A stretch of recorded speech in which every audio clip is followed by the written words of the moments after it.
Zoti shpengon, shpëton, edhe Zoti është duke ecur me ta.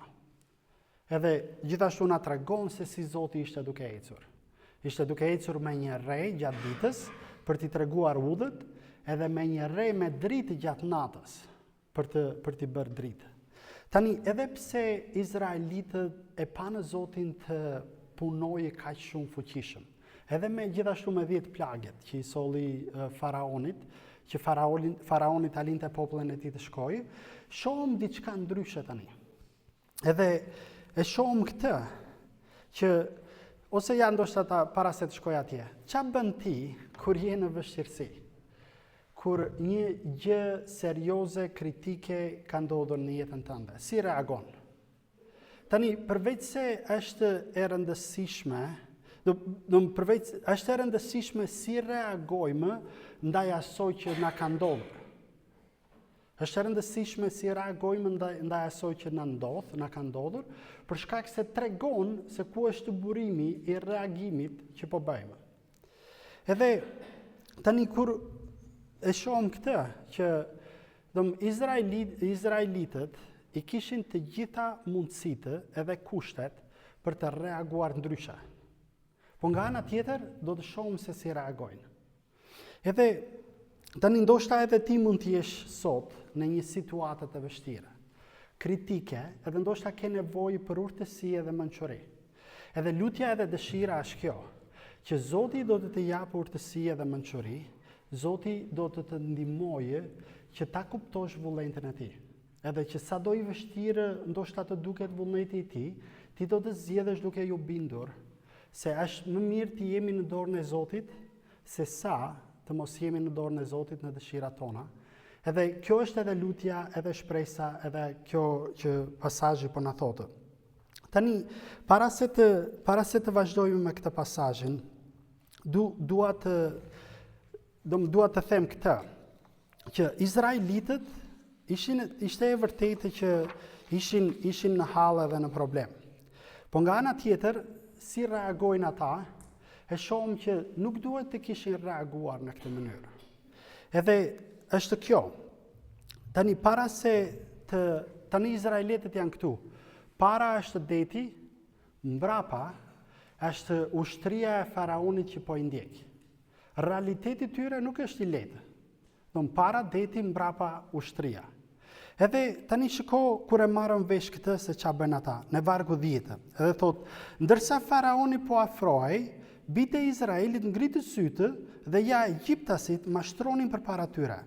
Prandaj patën shumë frikë. Dhe bitë e Izraelit i klithën Zotin dhe i thanë Mojsiut, pse nuk kishte varre në Egjipt, që na sollet të vdesim në shkretë të tjera. Pse e bën këtë gjë? Pse e bëre këtë gjë duke na nxjerrë nga Egjipti? A nuk është vallë kjo për të cilën të flismin në Egjipt duke thënë, na le rat, kështu do të mund të shërbejmë egjiptasve, sepse për ne do të qenë më mirë të shërbejmë në egjiptasve se sa të vdismin në shkretë të tjera. Por Mojsiu i tha popullit, mos ki frikë, qëndroni dhe do të shikoni çlirimin e Zotit, dhe ai do të kryej për ju sot. Dhe ai do të kryej për ju sot, sepse egjiptasit që shihni sot nuk do t'i shihni më kurrë. Zoti do të luftoj për ju, dhe ju do të rini të qetë. Tani, kur i lexon këto pasazhe, tani vetëm pak, ç'a po bëjnë ata, është që po e lënë realitetin me të cilën duhet të ishin për t'ju përgjigjur realitetit të tyre, do më harrojnë se çfarë Zoti ka bërë, se si Zoti i ka shpëtuar, se si Zoti i ka bërë plane, se si Zoti po i nxjerr nga skllavëria. Tani ata kur shohin problemin i përgjigjen me frikë.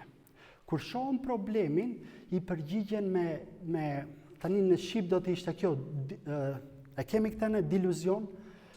Nuk e kemi, është vetëm në shqip s'është. Po qa është kur imagjinon një gjë, ose bën një gjë të imagjinueshme që është reale. Qa i themi ne, sikur shavitje, në shqip shavitje. Tani qa po bëjnë këta Izraelitët po shavitën, me shqip po shavitën. sepse po thuan diçka për të cilën nuk kanë thënë, po nga ana tjetër po e minimizojnë realitetin në të cilën ishin. Se thonë, po si ishim mirë në atje? Po pse më në nëzore? Ne ishim të gatshëm të shërbemi natyra. Kjo është shavitja. Kjo është shavitje. Shavitje për shkak se realiteti po t'i verbon sytë edhe tani ke shavitur. Po e minimizon realitetin edhe po fut sa gjërat të tjera që s'janë të vërteta. Shiko që thuan ata kur Mojsiu, mbasi Zoti i doli Mojsiut edhe i tha për planin që kishte, edhe mbasi Mojsiu u ankua, i tha që nuk flas dot, ai tha dakor do ta dërgoj Aronin. Tani Mojsiu ja tregon Aronit se ç'a duhet të bënin, edhe tani vjen takoj në pleqtë. Shiko ç'a i thuan pleqtë. E kemi tek Eksodi 4. Edhe thotë, edhe Aroni tregoi tërë fjalët që Zoti i kishte thënë Mojsiut dhe bëri mrekullitë në sy të popullit. Kështu populli i besoi, ata kuptuan që Zoti i kishte vizituar bijtë e Izraelit, edhe i kishte parë dëshpërimin e tyre, dhe u përkulën dhe e adhuruan. Ky është realiteti. Kur ata e dëgjuan Mojsiun edhe Aronin për ato plane që Zoti kishte, e kuptuan, e besuan, edhe u ulën për ta adhuruar Perëndin. Tani këtu, që thuan, thuan këtë, e para që patën frikë, edhe e dyta i thonë Mojsiut, po pse nuk kishin varre në Egjipt? Pse na solle të vdesim në shkretëtirë? Pse e bëre këtë gjë me ne, duke na nxjerrë nga Egjipti? A nuk ishte vallë kjo për të cilën flismin në Egjipt duke thënë, me lerrat, kështu do të mund të shërbej egjiptasve, sepse për ne do të ishte më mirë të shërbemi në egjiptasve se sa të vdismi në shkretëtirë. Ky është deluzion. Më fal, ç'a ishte Skënder? Shavitje. Kjo është shavitja. Shavitja është të lesh realitetin në të cilën të ka ndodhur, në të cilën je, edhe të pretendosh, edhe të mendosh një realitet që nuk është. Tani, Izraelitët na kujtojnë, kena kujtojnë Izraelitët? Na kujtojnë veten. Na kujtojnë veten, mos mendoj që kujtojnë ne veten. Veten na i kujtojnë, se ne bëjmë kështu. Ne veprojmë në këtë mënyrë. Ç'a bëjmë ne? Minimizojmë mëkatin. Pa mos e të gjithë e bëjnë. Pa mos e unë s'jam i keq sa i tjetri. Pa mos e su bënami se bëra një. Tani, këtë duhet ta kuptojmë ne, që mëkati e ka pushtetin që sa herë ne të ndohemi edhe mëkatojmë, po japëm mëkatit autoritet edhe pushtet që të na i pushtoj zemrën edhe që ne rallën tjetër të mos kemi fuqi për të vepruar. Edhe tani ne shavitëm, themi pa mos e shikoja atë tjetrin, pa mos e su bënami, sa ta kaloj këtë vështirësi që kam, pastaj do t'i përkushtojmë Zotit. Të vjen vështirësia tjetër, vazhdo në të njëjtë rrugë. Kështu që e di se ç'a duhet të kishin bërë Izraelitët. Tani, kur e sheh Zotin të veprojnë në atë mënyrë, me 10 plagjet, kur e sheh Zotin që ishte plani i tij, pashka është e Zotit, nuk ishte plani i njerëzve. Nuk erdhën njerëzit në konkluzion që kemi në sklavëri, do t'i kërkojmë Perëndisë të na çlirojë, edhe ai do ta bëjë sert në ata në këtë përfundim. Ishte plani i Zotit që e thirri Mojsiun, ishte plani i Zotit që e dërgovi Mojsiun, edhe po ishte e gjitha e Zotit, nuk ishte e tyre. Shpëtimi është vepra e fuqishme e Perëndisë, po jo e njerëzve. Se mos të gënjej mendja e të mendosh. Ne mund të jemi në kështu. Është mundur që mund të shavitim edhe të mendojmë që ne mund të ndihmojmë Zotin në punën e shpëtimit. Po e vërteta është që shpëtimi është vepra e Zotit, nuk është e jona. Izraelitët duhet të kishin bërë këtë. Kur e pa në veten e tyre mes detit edhe mes ushtrisë të faraonit që po i vinte, duhet të kishin thënë kështu: Zot, kemi nevojë për mrekullinë e 11. Edhe Zot, ne për shkak se e besuam, për shkak se e përjetuam, për shkak se e dim se kush je, do ta bësh. Do ta bësh jo se e ne meritojmë, po do ta bësh për shkak se kush je ti. Izraelitët duhet kishin thënë, Zot, ne të njohim ty. Edhe për shkak se të njohim ty, ne besojmë që ti nuk na ke sjellë këtu që të vdesëm në det. Po ti ke plane për ne. Kështu që kemi nevojë për mrekullinë e 11. Ky duhet ishte reagimi i egjiptasve kur u përballën në mes detit edhe mes ushtrisë të faraonit. Nga ana tjetër, ata friksohen, akuzojnë, se po e akuzojnë Mojsiun, po i thuan ti na solle këtu. Edhe pse kishin rënë dakord me atë, edhe jo vetëm që pa akuzojnë, po edhe po shavitin. Tani Izraelin në fakt na kujton historinë tonë. Na kujton historinë tonë për shkak se edhe ne, për te asoj që e dimë se kush Zoti është, se çfarë Zoti ka bërë, kur jemi në mes të detit, edhe në mes të ushtrisë të faraonit që po na vjen, i përgjigjemi në të njëjtën mënyrë. I përgjigjemi me frikë, i përgjigjemi me akuza, i përgjigjemi, mundohemi të gjejmë një rrugë që në një farë mënyrë po e ndihmojmë Zotin, se themi Zot, po prit, se më duket se është një gabim. Ndoshta do të kthehemi atje, edhe do të flasim me faraonin, edhe pastaj do ta rregullojmë gjërat. Ose i kemi këto gjëra. Tani, historia na tregon edhe këtë, që ishte dikush tjetër që nuk veprovi në mënyrën se si vepruan izraelitët. Mojsiu. Mojsiu nuk veprovi si ta. Mojsiu nuk i tha që, po tani ç'a do bëjmë?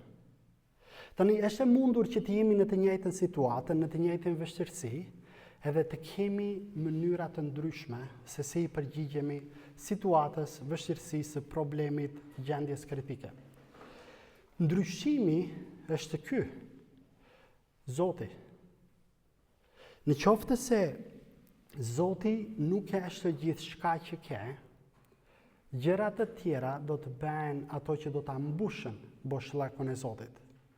Kur Zoti është gjithçka që ke, e ke të mundur që gjithçka që bën ta bësh me ta.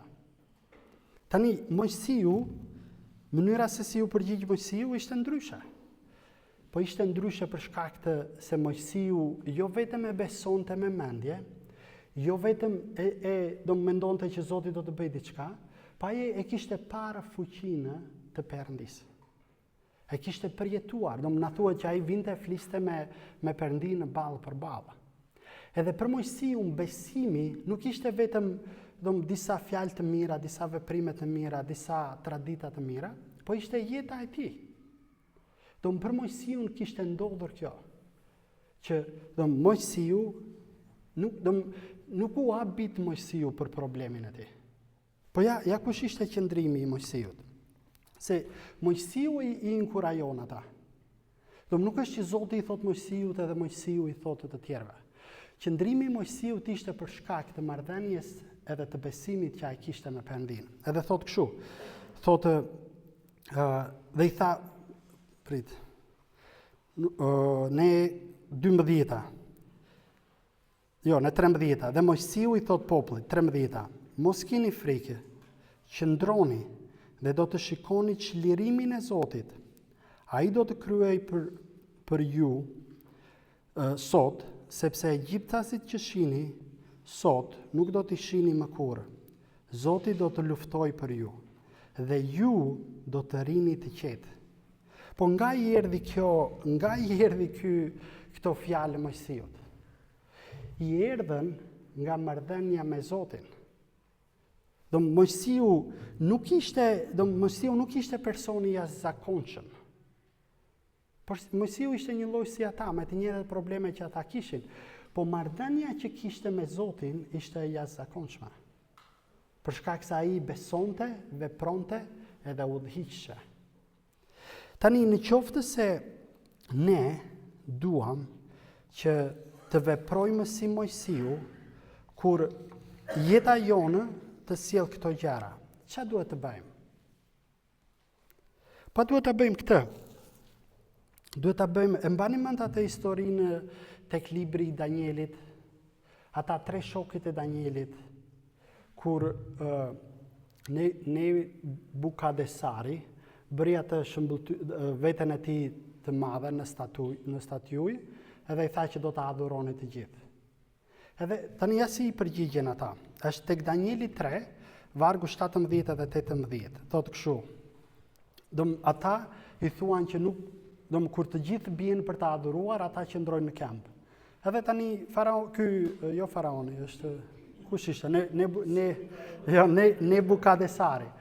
I thuan atij që këta të tre nuk kanë rënë për të adhuruar ty, tani ai vete edhe i pyet çka ka ndodhur. Përgjigjja e tyre është kjo.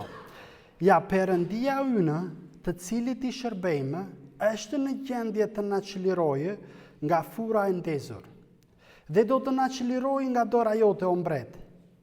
Por edhe sikur të mos e bante, di o mbret, që ne nuk do të shërbejmë perëndive të tua dhe nuk do të adhurojmë figurën e artë që ti ke ngritur. Besimi i tyre ishte kjo, që Perëndia do të na çlirojë, se dënimi për ta ishte që do të futeshin në furrën me zjarr, edhe i tha ta bëj 7-8 herë më të madhe. Edhe tani këta i thuan që Perëndia do të na shpëtojë. Fakti që do të marrim këtë lloj ndëshkimi nuk do ta ndryshojë vendimin tonë, se Perëndia do të na shpëtojë. Po edhe sikur të mos të na shpëtojë, edhe sikur të mos e bëjë, ne nuk do ta bëjmë. Ne nuk do të adhurojmë, ne nuk do të adhurojmë Perënditë tua, nuk do të bijmë përmbys përpara statujës tënde të artë që ke ngritur. Nuk do të bijmë, nuk ka rëndësi dënimi që do të marrim, nuk ka rëndësi se ku shkojmë, po ati që i besojmë është më i madh edhe mund ta bëjë.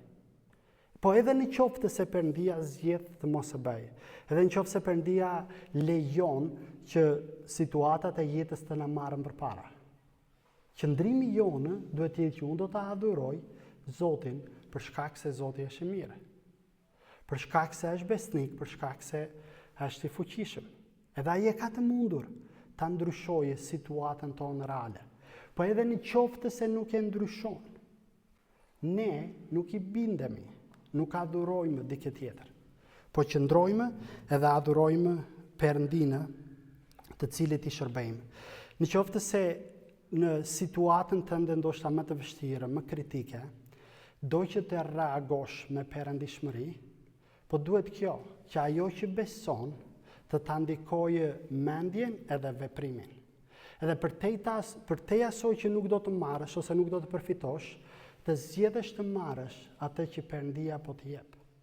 Qoftë edhe ndoshta dënimin në rastin nga më të ndryshmet. Po është më mirë me Perëndinë edhe në det, se sa pa Perëndinë edhe në tokë të thatë. Është më mirë me Perëndinë edhe në det. Kështu që ndërsa i dëgjojmë këto fjalët e Mojsiut, që thot mos keni frikë, por qëndroni. Tani nuk e di se si këto fjalë mund të të inkurajojnë ty. Nuk e di se si në situatën tënde ku je, ndoshta ato mund të jenë udhërëfyse për të marrë atë hapin tjetër. Po nuk e di as edhe këtë tjetër, ku thot Zoti do të luftoj për ju, dhe ju rrini të qetë. Nuk e di as këtë se si do të duket kjo në jetën tënde. Po di këtë tjetrën, atë që historia në thotë, që Izraelitët nuk bën asnjë gjë për të kaluar në detin e thatë. Ishte Perëndia që siguroi detin të haptë. Po gjithashtu ata nuk luftuan me ushtrinë e faraonit, po Perëndia ishte ai që luftoi. Tani, për shkak se nuk e di, edhe shumë mirë që nuk e di situatën tënde, po di të vërtetën e fjalës. Edhe kjo është, konsideroje në lutje, konsideroje përpara Perëndisë, çfarë do të thotë kjo për ty. Mos ki frikë, qëndro, edhe Zoti do të luftoj për ju rini të qetë. Tani, shohim këtë. Si është mundur të kalojmë në mes të detit pa u largur. Tani, e dimi që kjo histori është historia e shpëtimit. Edhe gjithashtu edhe Pali na i kujton në një Romakëve 10. Na i kujton këtë që ata u pagzuan. Tani, si pse kjo është historia e shpëtimit, edhe se çfarë Perëndia ka bërë. Tani e shohim këtë, që shpëtimi i Perëndisë është vepra e tij. Ne njerëzit duam që të marrim pjesë në shpëtimin e Zotit. E vërteta është e pamundur. Tani, ne duam të marrim pjesë kur nuk kemi një qëndrim ose një kuptim të qartë të mëkatit. Kur ne mendojmë për mëkatin, po mos e s'ka problem, se edhe të tjerët e bëjnë. Kur ne mendojmë që po nuk kemi të keq, po kemi nevojë për ca ndryshime. Atëherë e shohim ne të arsyeshme për të bërë diçka. Ama kur e kuptojmë këtë që Bibla na thotë, që ju jeni të ndarë nga Perëndia për shkak të mëkatit. Nuk ka rëndësi sasia, e rëndësishme është që Perëndia është i shenjtë edhe ju jeni mëkatarë. Edhe mëkati nuk mund t'ju bashkojë me Perëndinë, në qoftë se nuk ka falje, pastrim, shpengim, shpëtim. Edhe është ajo historia që ndoshta na ndihmon. E kam thënë edhe herë të tjera, ne shpesh mendojmë që ajo që Jezusi bëri nuk ishte edhe gjëja se mund të kishim bërë edhe ne ndonjë gjë tjetër për veten tonë. Po në qoftë se e mendojmë që ajo që Jezusi bëri ishte e domosdoshme edhe e pashmangshme, e kemi të mundur ta shohim Jezusin për atë që Jezusi është. Në qoftë se ka rënë zjarri në një shtëpi, edhe komshia jot të shpëton vete ynë në mes të zjarrit, edhe e merr një këmishë të punës, edhe të vjen edhe të thotë ta solla këmishën. Ti nuk do të thuash, o sa më ka dashur mua ky.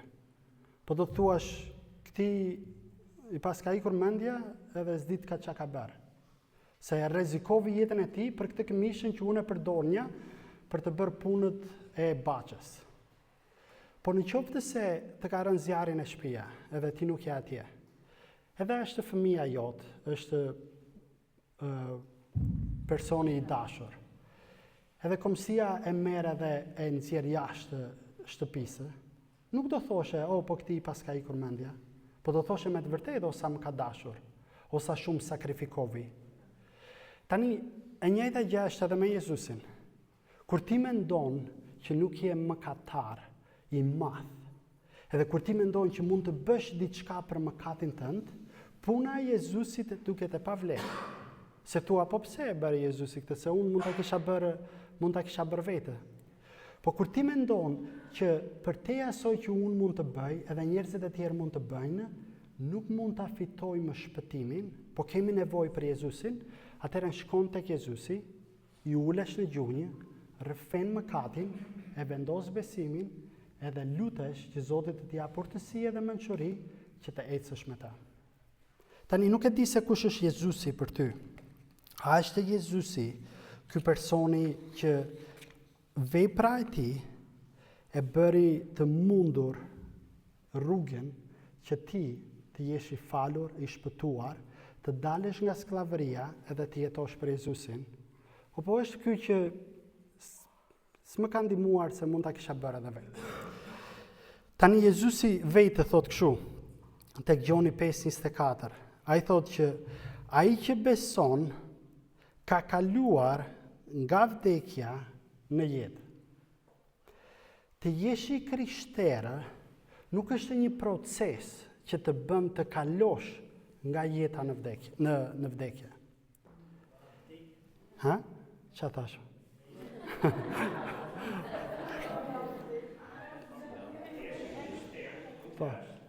Po, të jesh i krishterë nuk është që është një proces që kalon nga vdekja në jetë.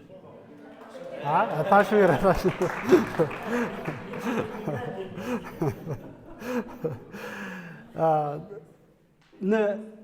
po t'i vesh re, të gjitha fetë tjera të futen në një proces për të bërë, për të kaluar nga vdekja në jetë.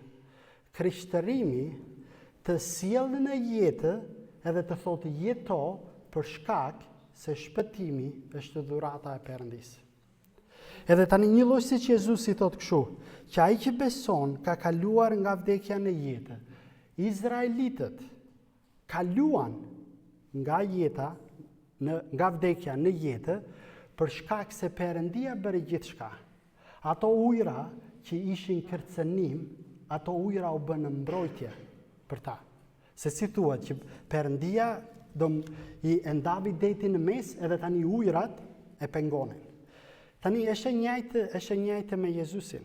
Jezusi u bë ura për të na lidhur ne me krijimin, me krijuesin. Që ne nëpërmjet besimit të mos dënohemi nga mëkatet tona, po të kemi falje, të kemi jetë të përjetshme, edhe të jetojmë për Perëndinë. Tani, realiteti tek Eksodi tregon këtë që shpëtimi është i siguruar nga Perëndia. Realiteti për ne sot është e njëjta, që shpëtimi është nga Jezusi. Një lloj si hapja e detit e bëri të mundur të kalosh në tokë të thatë, kështu e bën edhe gjaku i Jezusit që ne të shkojmë në parajs. Jo për ndonjë gjë që bëjmë, po për shkak të asoj që Perëndia ka bërë. Kështu që pyetja që mbetet është kjo. Zoti ka bërë një rrugë që ti edhe unë nëpërmjet besimit të mund të kalojmë. Nëpërmjet besimit të mund të jetojmë, nëpërmjet besimit të mund të ecim. Edhe pyetja për ne është që a duam që ta zgjedhim atë rrugë që Perëndia ka bërë, apo duam që të krijojmë rrugë ose të vëmë në për rrugë të tjera. Edhe Bibla thot kështu, që Jezusi është rruga e vërteta dhe jeta. Beso, ec, jeto me të edhe për të. Edhe tek Numrat 6, 24, 26 thot kështu. Zoti të bekoje edhe të ruaj. Zoti të bëj që të shkëlqej fytyra e tij mbi trupin tënd dhe të tregohet i mbarë me ty. Zoti të kthej fytyrën e tij mbi ty dhe të sjellë paqe. Zot, ne e besojmë këtë, që ti je shpëtimtari ynë. Edhe Perëndinë duam që edhe ta jetojmë besimin tonë që kemi në ty, duke u mbushur me Shpirtin e Shenjtë, duke të lejuar ty o Perëndi që të na japësh forcë, kur hallet problemet, shqetësimet na vinë, në ndihmo o Perëndi që të reagojmë me besim, po jo me frikë edhe jo me akuza.